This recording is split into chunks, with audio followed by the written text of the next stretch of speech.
အားလုံးပဲမိန်လာပါဗျာဒီနေ့မိတ်ဆွေတို့မိတ်ဆက်ပြီးမဲ့ဗီဒီယိုလေး APP လေးရဆိုရင်ထွက်တာမကြသေးပဲဖြစ်ပါတယ်။ဝေထုတ်ကတော့တရားရခိုင်လုံးမှာစွမ်းမဲ့စကိန်းညာအဲ့ဒီကိန်းကြီးပါနော်။ကိန်းညာတော့မျိုးမျိုးရှိပါတယ်။ကြည့်ပါ။ Okay ကိန်းကတော့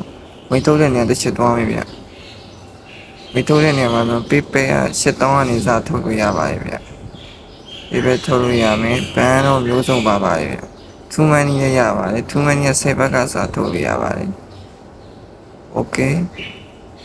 ဒီနေရာတော့တနေ့တစ်ခါလောက်ရင်ဝင်ယူတဲ့နေရာလေးပဲဖြစ်ပါတယ်တနေ့တစ်ခါလောက်ရင်ဝင်တယ်ဒီနေရာကတော့ဗီဒီယိုကြည့်ပြီးတော့မဲလဲရတာပေါ့နော်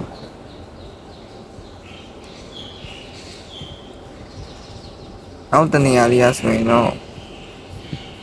ပုံဖောက်ရတာပေါ့နော်ပုံဖောက်ပြီးဗီဒီယိုကြည့်ပြီးတော့ပြရတာပေါ့နော်ဒီနေရာလေးဆိုရင်တော့ဒီနေ့ဘယ်သူ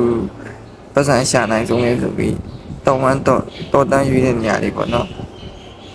တော်တန်းရွေးတဲ့နေရာလေးပါဗျ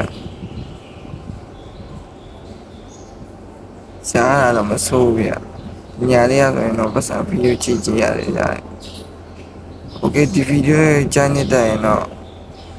အားရ subscribe နဲ့ကူညီတော့ပါဗျ